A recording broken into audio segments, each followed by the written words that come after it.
What is going on, Michigan fans? It's Clayton Sayfie here with the Wolverine.com. Here to break down our 5 biggest takeaways from Michigan's 30-3 season opening win over East Carolina Saturday at the Big House. Before we get into all of it, make sure to like this video on YouTube, subscribe to our YouTube channel, and head to the Wolverine.com for more Michigan coverage. We got all sorts of stuff coming from yesterday's game here recording on a Sunday morning. So make sure to check that out. Right now, $1 gets you your first month of premium access on the Wolverine.com. And right now, 50% off an annual subscription your first year, just $49.99. All right, let's get into it. The first thing is the passing game was fantastic for Michigan. They're able to get that going. East Carolina stacking the box much of the afternoon. East Carolina also crashing in on the run and making sure that they take that away. You got Blake Corum back there. You got Donovan Edwards. Well, Michigan has a counter, and that was J.J. McCarthy, who was really spectacular to begin the season. It's exactly what you wanted to see after his offseason. You kept hearing about how things were effortless, how he had made some big strides. Jim Harbaugh is calling him a generational quarterback and comparing him to Josh Allen and Patrick Mahomes in different ways and mostly his intangibles. But you saw all of it on Saturday. He's 26 for 30, 280 yards, 3 touchdowns. A couple drops were in there for a couple of his incompletions. He only really had one bad throw, and one of his bad throws was caught by Cornelius Johnson. So this was a really good outing by J.J. McCarthy. He was pinpoint. I thought one of the best things he did was he stayed in the pocket. He didn't bail out of there like we saw him do at times last year, like we saw him do actually in the spring game on his only touchdown throw in the spring game. So he stayed in there. He moved well. He kept plays alive. And Drake Nugent, who said this on the Michigan radio postgame show, he said, one thing I've already noticed, this is a Stanford transfer at center, in his first game at Michigan. He said, one thing I've already noticed is that the play is never dead with 9 back there. And that seemed to be true on Saturday. Now, we have to take into account this is not a very good East Carolina defense, especially pass defense. They finished 130th out of 131 teams against the pass last year. But it was a good first outing for Michigan. You also get a couple receivers involved, and really your top 4 that you want to see targeted. Roman Wilson was very, very good. I thought he was really precise. I thought his routes were really clean, and then he showed off his speed as well. That helps him get open. That helps him get separation. He has 3 touchdowns. First time a Michigan receiver has 3 touchdowns in a game since Nico Collins at Indiana in 2019. But he finishes with 6 catches for 78 yards. Cornelius Johnson, 5 catches. Colston Loveland and Donovan Edwards, each with 4. So 8 different receivers caught passes from J.J. McCarthy, but those 4 really the top targets. And, I think that's a really encouraging sign. Again, you have to consider the competition. Now let's talk a little bit more about that run game. So Blake Corum is back. It was awesome to see him back in there in the Big House. Obviously received really well by the crowd. His stats were fine. He ran 10 times for 73 yards, a 2-yard touchdown. He had runs of 21 yards and 37 yards. The 37-yarder gets them down to the 2-yard line. He punches it into the end zone on the next play. I will say he looked a little bit rusty. His cuts were very good.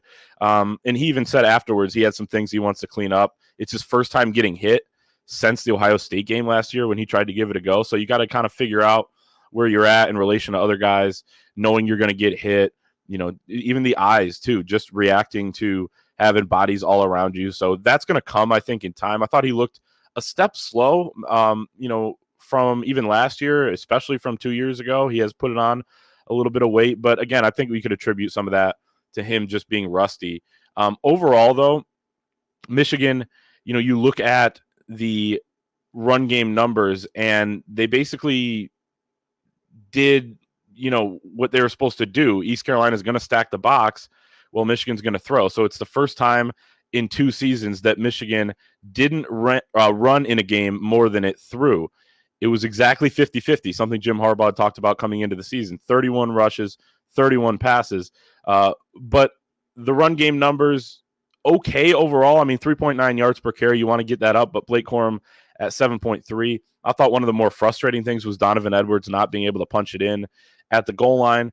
The offensive line, and Drake Nugent said this after the game too, like there are still some things to clean up. Even though they're stacking the box, you should be able to get a little bit more push. But that'll probably come in time with some of these guys, in there for the first time together. Drake Nugent at center, Miles Hinton at right tackle. Those are and then Carson Barnhart at left tackle. So those were kind of the position battles that no surprises there, but cementing that they won those battles. And that's what's going to kind of look like, it seems like, to begin the season. And we'll see how they mesh together as well. But Blake Corum, overall, very, very good to see him back in there for the Maize and Blue.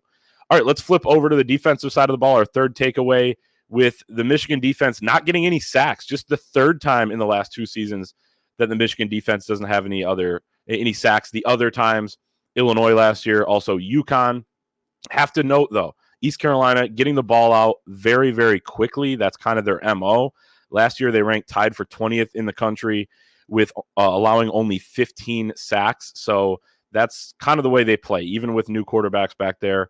Mason Garcia, Alex Flynn, they were getting the ball out quickly.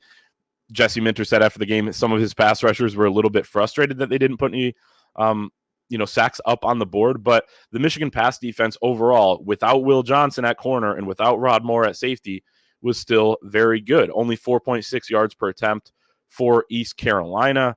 And that is a very, very good number. Michigan also gets an interception by Mike Sainristil early on in the game. That was on a quick throw, and that's kind of the danger with some of those quick throws.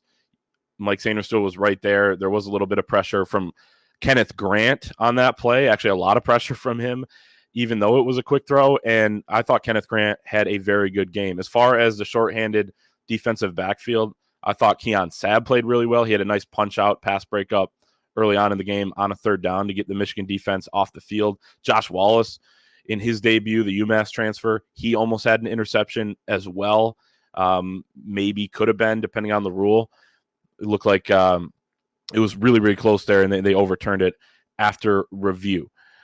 Let's talk about the Michigan special teams. We saw James Turner, the Louisville transfer, at kicker for the first time in a Michigan uniform, and it was a pretty up and down day for James Turner. He hits a 50-yard field goal as time expires to end the first half. They ice him there. He decides to kick it, even knowing that the timeout was there. Whistle had already blown.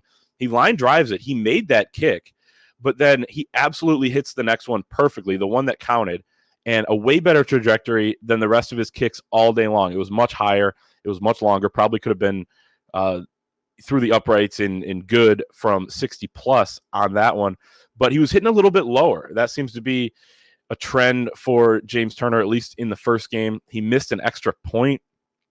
Jake Moody didn't miss an extra point all of last season. I don't know that he missed one the year before either. So I think Michigan fans are going to be holding their breath a little bit more on extra points. Maybe not holding their breath, but they're going to not walk away from the TV to grab that snack or drink. I think they're gonna stick around for a second, or stop celebrating a little bit early and then re-celebrate again after the extra point. So that's something to watch. And then he misses a 52-yarder.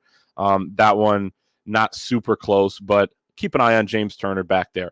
Punt returner, we saw Jake Thaw back there. He's a walk-on, not necessarily the most dynamic guy. He did make a mistake on his first punt return, not fielding it off the bounce or through the air on the line drive. Michigan gets backed up to the 2-yard line. It really set the offense back just a little bit, changed the game flow a little bit. They go 3 and out there, have to run 3 straight times, and then Tommy Doman with a punt. Tommy Doman was very good punting the football in his debut as Michigan's starting punter, and then also on kickoffs. I thought all of his kickoffs were very good with great hang time on both kicks and punts. So Carmelo English in there at punt returner for Michigan at the end of the game, freshman wide receiver. Maybe we see more of him as the season goes on. And then it was Kalel Mullings back deep to receive the lone kickoff that Michigan received in this game. The final takeaway is the tribute that Michigan players had for Jim Harbaugh. You see J.J. McCarthy on the screen with the free Harbaugh t-shirt. A lot of guys were wearing the head ball coach shirts that are now available apparently on the MDen. So a little bit of a shout out there to their coach, who is suspended for the first 3 games of the season. Sharon Moore, the offensive coordinator, also out for the first game. He'll be back on the sideline next week, but apparently they were watching the game together at Sharon Moore's house. So would have loved to hear the conversation during the game there. Maybe, maybe Jim Harbaugh will share a little bit on that during his Monday press conference. But also Michigan coming out on the second series there after they got backed up and doing the train formation that they used back in 2016 with everybody lined up in a single file line. Then they, dispersed to their different positions, but holding up the number 4, Jim Harbaugh's jersey number at Michigan as a little bit of a tribute there. So I thought that was cool. They said they want their coach back. It felt a little bit weird not having him for the pregame speech and all that sort of stuff. But overall, I thought Jesse Minter, who was the acting head coach for the day, did a pretty good job managing things. I mean, they were able to get that field goal at the end of the first half. So that's a positive when you can handle clock situations. But when you win by 27 points and you are the guardian of victory that Jim Harbaugh needed you to be, the mission's accomplished, but they will be better off for having Jim Harbaugh back on the sideline in week 4 against Rutgers. And J.J. McCarthy said our coach is going to be hungrier than ever when he is back, which could be a little bit scary for some of the opponents out there, including Rutgers. But that is going to be it for 5 takeaways from Michigan's 30-3 win over East Carolina.